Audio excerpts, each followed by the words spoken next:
and would have, many people believe, delivered Pennsylvania. But clearly the Harris campaign felt if indeed Tim Walz is the pick. And we should note, we're reporting here that the governor of Minnesota has not yet officially been notified that he is the choice. But there are people around Governor Shapiro who have been told that he is not the choice. So we can sort of put two and two together there as to where this is going at this moment. But there are indeed, this is going to be there will be some second guessing about this choice because of the electoral prize that Pennsylvania is. We're already seeing from Republicans some attack lines about Governor Walz, most importantly invoking the 2020 riots there, the Black Lives Matter riots after the George Floyd death. We're seeing that. We're seeing that people have already, Governor DeSantis of Florida has already deemed Harris Walz the most liberal ticket in history. But I think there are selling points to this pick as well. He's a former school teacher. He's the National Guardsman. He was in the House. He was governor. He has a very impressive resume. He is the guy who coined weird. That phrase, which Democrats have used so effectively against Trump and Vance and Republicans, that has taken off in the last 10 days or so, is from the mouth of Governor Walz on our air, calling them weird. So she is an effective communicator. He's a talented politician, no doubt. And they think that will help them in some rural areas, cut down margins of defeat. But we know, because we had Steve Kornacki on yesterday, that wasn't really the case in Minnesota itself. Walz has a libertarian streak. He is someone who I think will be good on the stump as an attack dog in a kindly manner. But there are going to be some who believe that Josh Shapiro should have been the pick. Well, I will tell you, so the Wall Street Journal is now also confirming it is Governor Walz, and there's a source, Msnbc News, also confirming that. Most of the news agencies lining up, CNN, most of the news agencies lining up saying that it is going to be Governor Walz. I will say the one thing that causes concern just electorally about what he does bring to this ticket was when we had Steve Kornacki on. Was it yesterday? Yeah, I believe it was yesterday. And I asked him, I said, will he help bring rural voters, the white rural voters that Joe Biden actually did better with, older voters? And he showed me he showed us all in the 2022 race that was not the case. In fact, Joe Biden did better than him in those areas. Barack Obama did much better than him in those areas. So we will see. Perhaps he will have a reach to those rural voters in a way that he didn't even in his own governor's race. That will remain to be seen. But we shall see. Again, it looks like Tim Walz is going to be the running mate. Reverend Al, you spoke to the governor. You've spoken with the governor. Tell us about your conversations. He called me late last week, and obviously saying that he wanted me to remember that when George Floyd was killed, and I had come to Minnesota to do the eulogy and lead some of the marches, and he had come down on some of the violence, and I said we did not condone the violence. The Floyd family didn't.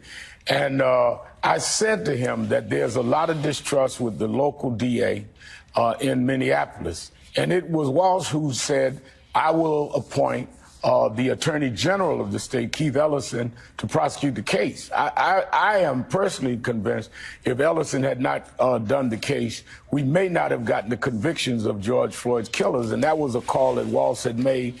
While we were in the process, a young man was killed by police about 20 miles over, named Dante Rice. He called in and said to me that it's enough black men, too many black men are being killed by police. He says, I am pro-police, but this is wrong. And he reminded me of that last week. So he was calling people that he felt that may talk to the president, I assume, because it's not like he calls me every day. But he has a strong record, and let's not forget that Vice President, now Kamala Harris, was one of the authors of the George Floyd Justice and Policing Act in the Senate. So there's some synergy there politically, and I probably think that there's some comfort there personally. Yeah, and also, it's interesting, Barack Obama came out last week. Well, the word was that Barack Obama came out supporting Governor Walz. It was one of the first times it really took off. But if you really look at this ticket now, look at this matchup, and you look at their resumes, there's a lot of really great synergy here, and they fill in each other's gaps. I mean, from Tim Walz, former school teacher, former congressman, now governor, served 25 years in the National Guard, and has this sort of joyful twinkle in his eye, that ability to communicate that is very authentic and natural. Kamala Harris, former prosecutor, former attorney general, former senator, now vice president, a mixture of service and elected office. This is a really strong ticket. Whether you wanted Josh Shapiro or you were thinking it should have been someone else, I mean, Tim Walz brings it, and he has already brought it for the campaign, helping them with their main message. So she must feel really confident and comfortable around him, which is important. Joining us now, NBC News White House correspondent Monica Alba with more. Monica, what are you hearing? Well, Mika and Joe, we can confirm indeed that Vice President Harris has selected Minnesota Governor Tim Walz to be her running mate, according to 3 sources with direct knowledge of this very consequential decision for a candidate that just a couple of weeks ago herself thought she was going to be the vice presidential nominee in this race, until it was completely upended by President Joe Biden deciding to abandon his candidacy. So we know that Vice President Harris had really until today to make this important decision, and we know and can report that she is currently in the process of making calls to the final contenders. So we understand, of course, that over the weekend she met in person, we know, with Governor Walz, with Governor Josh Shapiro of Pennsylvania, and with Senator Mark Kelly. We know there had been others who were in the mix and in the conversation who both the Harris team and the vice president herself had been in touch with in recent days as well. But ultimately, she did take yesterday as a sort of final decision day in terms of making this. And we know that, according to people who spoke with her, that she really wanted to sleep on it one more night. We're told that essentially she wanted to wake up today, feel incredibly confident in making this pick and this selection, and then execute on that plan. But because they weren't sure and it was coming down to the wire, the Harris campaign actually did have to print multiple different signs with the Harris name at the top of the ticket and the other options beneath it, just in case, depending on which direction she wanted to go in.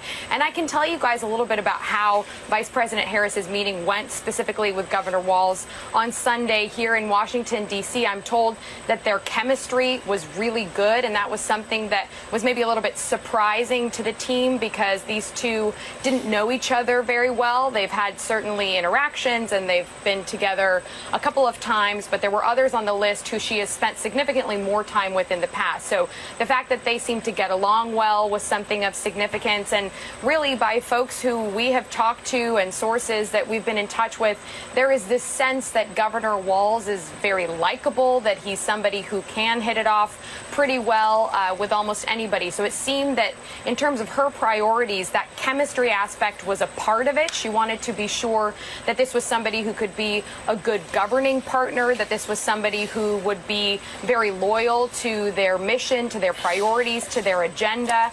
And it's really unique, obviously, that Vice President Harris, in her current role, is making this decision as somebody who has just done that job for the last 3.5 years. So she brings that perspective to this as well. And we were told in conversations that she was thinking about this in terms of how President Biden ultimately picked her, but that she didn't necessarily have to think about it as being the Joe Biden to Barack Obama, for instance. She's trying to think of this as also being the Kamala Harris now to her own Kamala Harris, as she is the official Democratic nominee. So we do still expect that the campaign will have their official rollout of this in the coming hours. And then, of course, we'll see Governor Walz and Vice President Harris together for the first time on the campaign trail this evening when they rally together in Philadelphia.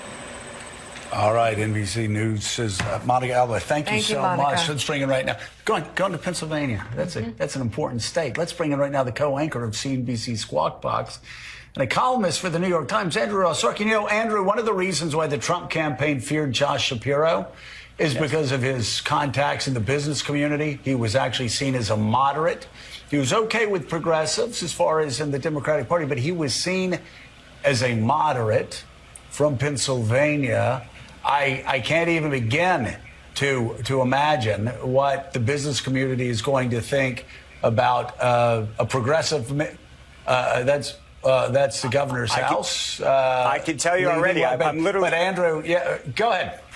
I'm literally texting with a number of CEOs right now, and not to say that CEOs are an arbiter of anything, but the business community, as you just said, I think was hoping, maybe hoping against hope, that the governor of Pennsylvania would be the vice presidential pick, and that was going to be a larger indicator or signal about how Vice President Harris would govern as president, potentially moving more towards the center as opposed to moving more towards the left. Clearly, it appears at least that this pick, at least in the eyes of the business community, is a signal that, in fact, she may want to govern more from a progressive left standpoint.